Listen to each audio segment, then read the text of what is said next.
First scene of the night. Golden Rose makes its second appearance. It's sitting next to Gary. Gary's waiting, probably for his future fiancé to appear. Then we're live with Jesse Palmer for the season finale of Golden Bachelor. Oh, also sorry.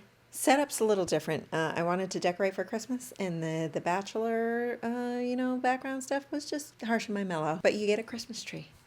That's about this big. We made it, you guys. We made it to the season finale. The final moment of this lovely, just wonderful season full of oldies. Pan to the audience, and we have what Jesse calls Bachelor royalty. And I believe who they show are the two most recent couples of the seasons. Not really important. Then we have a big group of Gary's rejects, including Faith. Faith is watching this live, so we'll see how that pans out. And then there's Gary's family. And the new Bachelor, that Joey guy from Pickleball. But most importantly, there is apparently an announcement that is going to leave everybody stunned. I wonder what that could be. I'm only going to be stunned if Sean and Catherine have broken up, or Tristan and Ryan have broken up, or Jesus has returned to Earth. It's a lot of pressure for Jesse, I know, but what do you got for me? But we're back to Costa Rica for the actual main event of this episode. Gary is mid-interview, and he's recapping kind of just what each relationship is like with the two women. With Leslie, they kind of get lost in each other, and there's really no need for words. With Teresa, they had a great one-on-one, then a lull, and then apparently everything changed with the overnight date. Could mean several things, but I'm leaning more towards it's probably an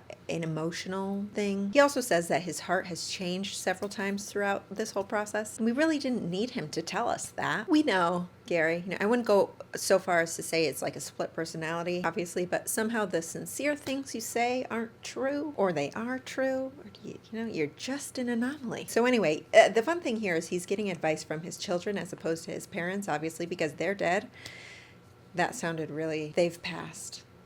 They've gone on to a better place. Maybe Jesus is back. It's a curious thing, though, with his kids kind of serving as parents. I would bet, based on Gary's maturity, that he raised his daughters in the same way and that they will keep a level head and actually be helpful. But I imagine it would be hard to not have any kind of bias in there or clouded judgment with him dating someone for the first time since your mom died. By the way, I'm kind of leading you down my railroad train of thought as the episode aired. So I'm trying to give you real-time thoughts. So if you didn't watch this, or even if you did, this is where Nikki's brain went along the show. Okay. I have a lot of energy. I'm going to Florida in a few hours. Another fun thing, there's a clip at the live show, down in the corner, and it's Faith, and she's being comforted by one of the women. Is her name Nancy? I can't remember. And I think Faith mouthed, "It's all good," but I would say it's not. But just wait until Leslie gets dumped. That's going to be way worse. Again, at this point, I don't know who gets dumped. Truly. To be fair, I have been nervous for Leslie since like week 4. Even if she got dumped in week 4, I think it still would have been catastrophic. So imagine getting dumped in the final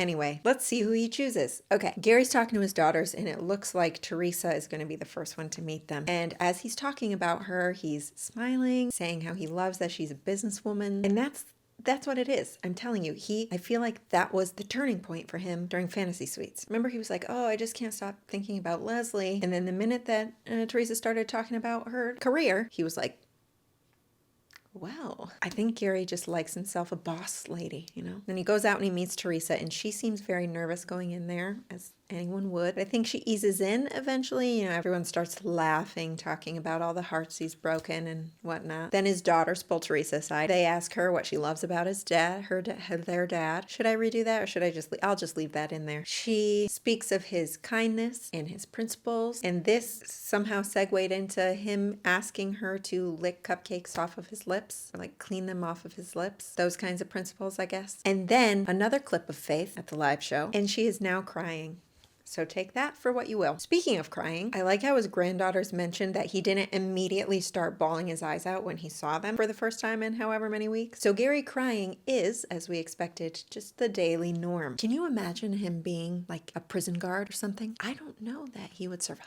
That's why he's probably a painter. Do we know what his job was? But then we cut back to Teresa and the daughters, and she's talking about her story with her late husband, Billy. Now it's almost identical to Gary and Tony, and everyone starts crying. It seems like the one daughter, Angie, I think, with the curly brown hair, seems she likes that. She likes that their similar stories bond the two of them, Gary and Teresa, but then also bonds the families. I should also mention, I really like his family. They're confident and outgoing, and they're warm while still being straightforward. He raised good children. children. And then when they finally sit down with Gary, they talk about how much they really like Teresa and how they share the same story. And then there was this mention of how it makes it okay to like talk about the spouse that had passed because it keeps them alive. And I feel like that's what makes them comfortable. You know, they almost feel like they can talk about their mom without hurting Teresa's feelings because she'll talk about Billy. Whereas if it's Leslie who, you know, didn't really, maybe Leslie would feel almost an insecurity that she's not Tony. Am I making sense? This is just my thought process. But Gary definitely liked what he heard from his daughters. And so based on that, if we by now know how Gary works, he's just going to go propose to Teresa right now. And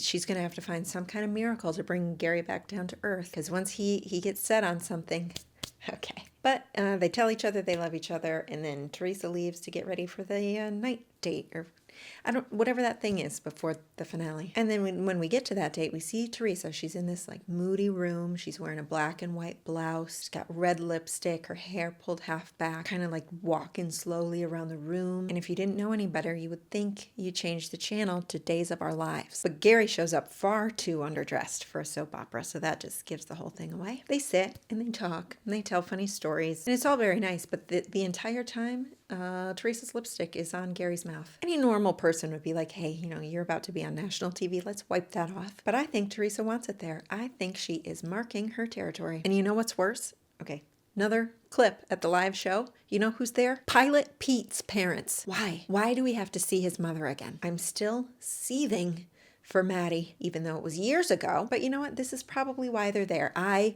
am Exhibit A. But back to Teresa, she's talking about how it's, you know, it's tough that there's another woman there, obviously, and that she'd be devastated if Gary didn't pick her. That she wants him to be 1,000% sure that she's the one he wants. So it's like she's marked her territory and she says the right things. She knows what she's doing because she's a businesswoman who knows stocks. He does assure her that he will only propose if he is 1,000% sure. And then they say goodbye and Teresa's lipstick is mostly gone, and that's because it is still on Gary's mouth. But ooh, he walks away. And this could be their last moment together as a half couple, or their last moment as single old people. I don't know what's going to happen. Stay tuned. Welcome back. Did I tell you I have a lot of energy? So next up, obviously, is Leslie, and I'm so nervous for her. I'm so nervous for her. Gary does his little pre-speech to his daughters and granddaughters, and he is describing Leslie as a lot of fun and that she makes him laugh. So he goes out and he greets her and she's got flowers and a gift. And I'm wondering, are they allowed to just go out and shop on their own, get whatever they want? Or do they have designated times that they have to go with their handler to the store? Like, what if she ran into Teresa and they were buying gifts at the same time? Can someone find these things out? But Leslie's interview, she reminds us that Gary basically told her she's the one several times, because he did. And this meeting is a good meeting. It's very lighthearted. Leslie's being funny like she usually is. Also talking about how they understand each other's humor. A joke is thrown in there about how he F-bombed with a period as opposed to a question mark. Everyone's laughing. Everyone's having a great time. And this is exactly how the show brings us up to just tear us down. They don't want us to be sad when he dumps her. They want to crush us. Now, Leslie's talking to the granddaughters, and the way that she's describing Gary talking about him makes them emotional. One of them even said, I loved Teresa, but now Leslie. And then Leslie's talking to the daughters about their whole till death do us part conversation and how she really wants that. And then Gary and the daughters reconvene. I just realized, do I look like a nun? Merry Christmas. The daughters like her free-spiritedness, but said, they also mentioned that she was very emotional when talking about the commitment, and it had them wondering if that actually meant that she was struggling with the decision to commit. And I didn't see that myself, but I could see that being valid. I don't know that that's the case, but it could be. The daughters did just such a good job putting on the parent shoes for Gary, I think. Not that they're going to make a decision for him, but when family is really important to you, I think their perspectives can be very influential in a good way, in a meaningful way. And I think that they handled it well. Gary again mentions how he wants to choose the woman that he just can't live without. And Trista, she's got to be feeling pretty special over there somewhere, wherever she is in the audience. The one thing she said to him became the entire theme of his season. Maybe they make her host, or just a therapist / consultant. And then when they say goodbye, Leslie and Gary, they make it a little bit of an awkward goodbye, and it becomes a big thing later on in the episode. To me, it seemed like something that any normal people would have happen during a conversation. It was kind of like some pauses, some filler words, and then he was like, I guess, maybe it's time for me to go now. I feel like I might do the same thing sometimes. But Okay. Then they follow it up with Leslie talking about how she just really felt like Gary wasn't himself today. And if you want the answer to that, well, it's because he saw Teresa first.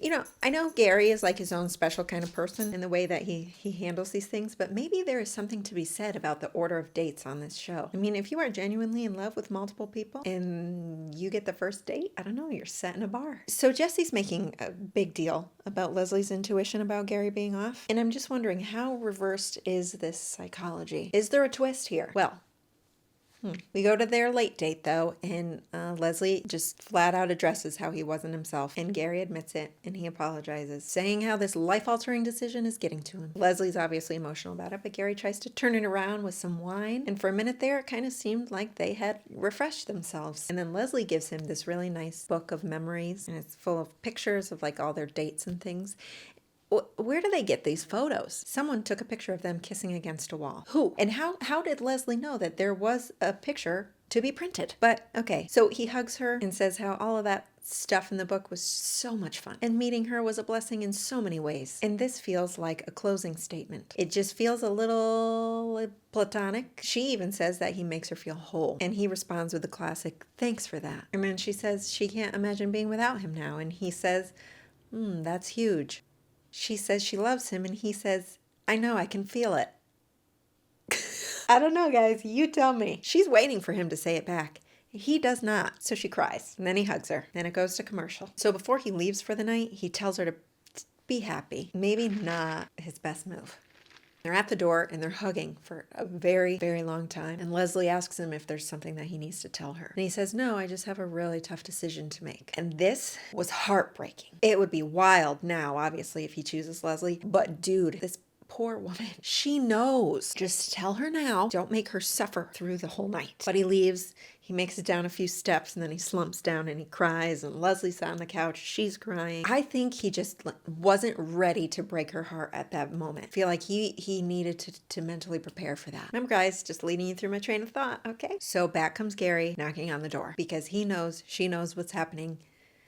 And it's time. He says to her, when I left, you asked if there was something I had to say to you. And then they cut it again. Faith, she's still crying. Whether it's for Leslie or for herself, we may never know. And then they show Jesse letting out like this big, deep sigh, as if he doesn't know what happens. They really hiked up the theatrics for this episode, that's for sure. But now we're back to the show, and he's ready to say what he's got to say. And then he tells her he's in love with Teresa, and that's the direction he's going to take. And then Leslie hits him the F back. She says, so everything you told me the other night was a lie? She says it maybe like 4 or 5 times. And he says, no, it wasn't a lie. He again says, at the time, it was a truth. At that time. Now listen, I get how horrible this is for Leslie. It's horrible. And how horrible it was for Faith. And we all want to say Gary should know better than that. But you know how completely absurd this entire thing is to begin with? I've mentioned it before, but this really puts it on display. Throw a guy who wears his heart entirely on his sleeve into a mix of really great women and then ask him to compartmentalize each relationship. This is what you get. I don't think he's at fault. But Leslie asks the usual questions of where it went wrong. Gary says it didn't go wrong and how both women were wonderful, but only one of them was right. And this is so bad. This is as bad as I expected it to be. She's so emotional about how no one ever chooses her and how he made her feel chosen the other night. But once again, she's broken. And she says, thank God she doesn't have to embarrass herself walking down in that $60,000 dress. How'd she afford that? Did they buy that for her? She's going off. Oh, I hate this. I hate this part of this dumb show. All the while, Gary is sitting and listening, and he's trying to comfort her when he can. But it seems she slightly calms down and tells him that she does want him to be happy. She just wishes it was with her. And then he sees himself out. And Faith's got to be like, feel your pain, girl. Leslie's really upset. Like, I can't even describe it in words. It's just what you would expect from someone who was heartbroken and betrayed and all at the same time. And then she even says time is running out for her. This is everything I said all along and was kind of making jokes about, but apparently it's true. These women do worry about running out of time. So now Jesse comes out to comfort an obviously brokenhearted Gary. And this is the preview that they've showed us all season where he's comparing this, saying it's a close second to when his wife passed. And I think we all knew that this could only be that dramatic if it was Leslie that he let go. So now we cut back to the live and, what's her name? Wow. Leslie, she's in the hot seat with Jesse, and she looks hot. The women are clapping for her. Faith is not very enthusiastic about it. And I don't know, Leslie's just basically reliving the emotions. The music is dramatic. There is no outside noise. She talks about how she knew he had a wall up after meeting the family, and she tried to convince herself it was just because he was exhausted. Also says how after Fantasy Suites, she was 100% sure that she was the one. She wrote her vows, she had her dress picked out, and then we go to another commercial. Lots of commercials this episode. But now Gary finally comes out. There's no, standing ovation or Gary chant this time, but he does get a good applause. He hasn't completely lost his fan base. He comes over and he hugs her. She just immediately starts crying. And then they just have a chance to talk like he did with Faith. So she's just talking about all the things that were so great about their relationship, and that leads her into how she really cherished his integrity. And because of that, his words were very meaningful to her. And apparently he said something off camera that was even more of a reason for her to think she was the one. I mean, he literally told her he wanted to pick somebody that he couldn't live without and that she was that person. So what else was said? What was it? Somebody get her on a podcast. But yeah, basically she's confused that his words were so meaningful, but they didn't play out the way that they came out. And that is Gary's problem on The Bachelor. It's probably a great trait in real life when you only have one girlfriend. Not so great when there are several. And Gary's response is that his head was ready for this process, but his heart was not. And he wanted to give every person that he was with his complete commitment and block out everything else. He profusely apologizes and says he wishes that there were a better way of doing it. And I am with him. What is the better way? People's hearts are going to be broken no matter what. Do you try to lessen the blow by not going all in? Or do you go all in and make sure you're making the right choice? I don't know. Moving on. Leslie says she does not accept his apology, but she understands it. Why not accept it though? Why hold the grudge? Is it like an attempt to regain the power? Or would you be more so regaining power if you gave yourself the strength to apologize? I mean, to forgive. Now, Jesse, he's been letting them talk, but now he's got to stir the pot a little for ratings and his job. And he asks Leslie if she wishes that he never said he loved her. And she says no. So she's happy that he said it, because just a few minutes ago it seemed as though she was not. So she does forgive him, or you're confusing me. Okay? And that's it for Leslie and Gary. And all that's left is Teresa. Do you remember? I would pick on Teresa and her fights with Kathy and all of that. And so many times I said, watch him pick Teresa. And here we are. So we're back to Gary. Gary's, talking about how he would be so lucky to find the second love of his lifetime. And who knew he would find 9 of them. Out walks Teresa. She's in this nice light purple gown with a very, very high slit. Ugh, I really do look like a nun. Teresa's nervous. She says she's been up since 4 a.m. And it's kind of nice as an audience member when you know that she has nothing to worry about. You can kind of just enjoy these little moments instead of having a stomach ache. Oh yeah. Apparently something dramatic is supposed to happen here. Something that we would not expect. Jesse keeps hyping it up, but as of now, everything seems pretty status quo for the finale. She walks out. She meets him on the podium. They kiss. She starts it out. It's a very rehearsed speech. It's good, but it's rehearsed, and this is why she's probably up at 4 a.m. A lot of talk about how she loves him. She wants to spend the rest of her life with him, which, next 6 or 7 years of life, whatever. And then Gary goes. He's not rehearsed, but he never is.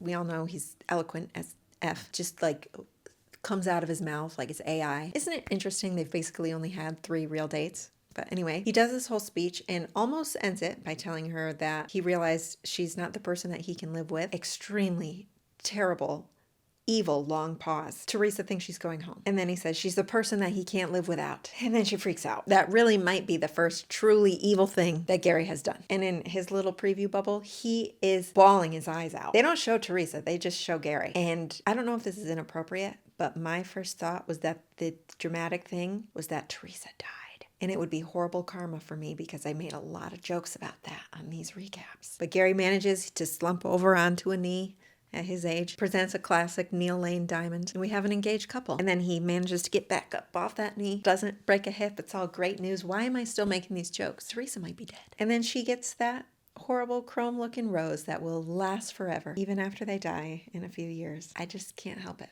I guess. So we cut back to the live, and apparently Teresa and Gary have an announcement. Oh, Teresa's alive. She's alive.